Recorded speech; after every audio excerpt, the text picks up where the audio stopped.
वजूद। पुराने समय में लोगों का वजूद होता था, वो अपनी बात पे अटल रहते थे। आजकल लोगों का वजूद नहीं है। वो सुबह पैंट शर्ट में घूम रहे, शाम को सलवार कुर्ते में आ जाए, कोई ठिकाना नहीं। वो अभी एक वो था Munawar Faruqui, stand up comedian है भाई, मैं तो उस तक नहीं पहुंच सकता। और दूसरा एल्विस यादव, जिसमें से एक कट्टर सेकुलर था भाई साहब, और दूसरा कट्टर हिंदू।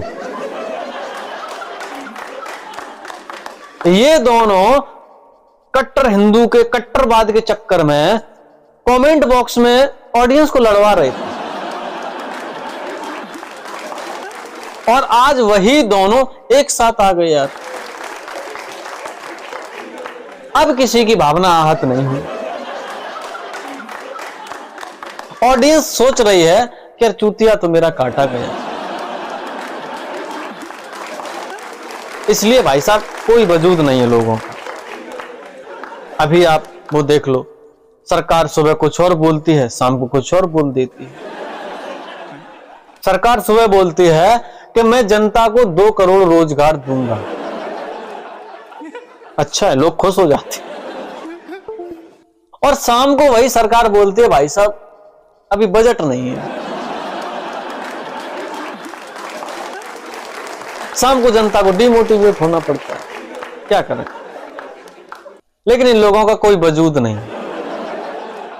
शाम तक एक नेता जो पूरे दिन चिल्लाता है वो कांग्रेस का है, वो बीजेपी को गालियां देता है, भर भर के गालियां देता है, और उसके साथ जो छोटे मोटे कार्यकर्ता जुड़े हैं वो भी गालियां दे रहे हैं। लेकिन सुबह वो आदमी पता चलता है कि बीजेपी में शामिल हो गया।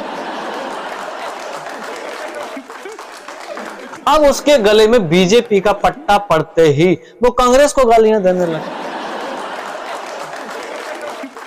उसके साथ जो छोटे मोटे कार्यकर्ता जुड़े हैं 100-200 रुपए वाले, वो बेचारे बेबसी में अब बीजेपी की जय जयकार कर रहे हैं। तो इन लोगों का भाई साहब कोई वजूद नहीं है। देश की जनता है, इनका तो चूतिया हमेशा कटता रहा है। अभी आप देख रहा, चुनाव का सीजन है तो पेट्रोल 2 रुपए सस्ता हुआ। हम पे उससे कोई फर्क नहीं पड़ा। फर्क इसलिए नहीं पड़ा कि मुझे 5 रुपए का पान मसाला लेने के लिए यार 3 रुपए की पूर्ति और करनी पड़ेगी। तो कम से कम यार मेरे पान मसाला का बजट तो हो जाता। लेकिन नहीं भाई साहब, ऐसा नहीं हो सकता। और मैं खुश इसलिए भी नहीं हूं कि चुनाव के बाद 5 रुपए महंगा हो जाएगा, उसकी गारंटी कौन ले। ये चुनाव के पहले पेट्रोल और गैस सस्ती होना और चुनाव के बाद महंगी होना, ये आज ही नहीं देख रहे भाई साहब हम। ये हम पिछली सरकारों में भी देखते आए। इसलिए मुझे खुश नहीं होना चाहिए कि बीजेपी ने 2 रुपए सस्ता किया है और कांग्रेस ने 2 रुपए महंगा किया। खैर, जनता है, जनता को चूतिया काटा जाना निश्चित है। वो हमारे देश में अन्य देशों में हो सकता है जो सरकारों की कंपटीशन अलग अलग तरीके की होती है, हमारे यहाँ कंपटीशन बिल्कुल ही अलग है। अगर प्रधानमंत्री ने, नरेंद्र मोदी जी ने गंगा जी में एक डुबकी लगाई है तो कांग्रेस वाले राहुल गांधी जी को 21 डुबकी लगा देती है और बोलते हैं बेटा कंपटीशन में कोई कमी नहीं होनी चाहिए। अगर नरेंद्र मोदी जी वो केदारनाथ जी के दर्शन करने जाएं तो कांग्रेस वाले जैसे भी ले जाएं, वो राहुल गांधी जी को महाकाल के दर्शन करने जरूर ले जाएंगे और बोलेंगे बेटा कंपटीशन में कमी नहीं रहनी चाहिए। अगर नरेंद्र मोदी ने श्री गंगा मां की आरती की है 30 मिनट, तो हमारे केजरीवाल जी भी कम नहीं है कंपटीशन में। वो आदमी 10 घंटे हनुमान चालीसा पढ़ ले, लेकिन कंपटीशन में कमी कतई नहीं छोड़ सकता। अब उनकी भक्ति फर्जी है या दिखावा है, ये तो वही लोग जानते हैं। अच्छा, हमारे देश में जो एक कल्चर था कि अगर कोई अपनी बात से पलट जाता है तो उसको लोग दोगला बोलते हैं। ये बातें क्या कभी नेता लोग नहीं सोचते कि यार हमने अपनी बात से पलट गए हैं तो लोग मुझे दोगला बोले? हमारे अरविंद केजरीवाल जी जिस दिन पहला धरना लेकर आए थे, उस दिन वो आदमी पूरी की पूरी कांग्रेस को जेल में डालने आया, और आज वही आदमी इतने ड्रामेबाज है, वही आदमी कांग्रेस में शामिल हो गए। यार उनके साथ जो लोग जुड़े थे वो भी चाहते थे कि कांग्रेस पूरी जेल में हो। यार उन लोगों के दिल पे क्या बीती है?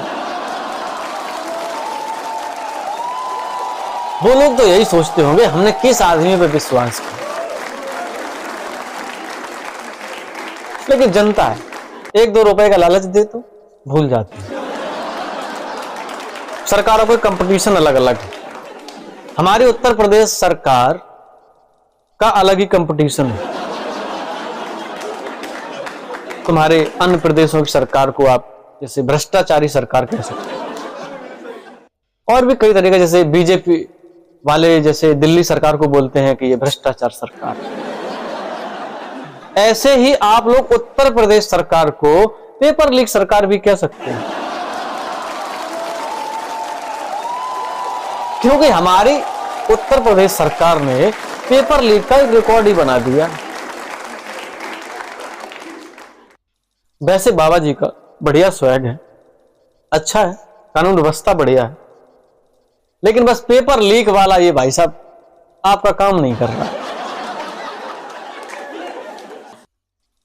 खैर जनता है, 1 मिनट में भूल जाती है। बस उनको 5 रुपए अगर किसी तरीके से खाते में सीधे आ जाएं, पिछले सरकार ने 500 उनके लूटे पहले, वो भूल जाएगी। आज 2 रुपए अगर सस्ते हो गया, बस टेंशन खत्म। कुछ चीजें याद रखने के लायक भी। मैं ऐसा नहीं कहता कि कांग्रेस खराब थी या बीजेपी खराब है, सरकारें सब बढ़िया है। बस ये जनता को जिस दिन समझ में आ जाएगा कि कौन सी बढ़िया कौन सी घटिया है, उस दिन ये देश वास्तविक तरक्की करने लगेगा। और आप लोगों से अनुरोध है, कृपया मेरे चैनल को सब्सक्राइब कर लें और वीडियो को लाइक और शेयर भी करें।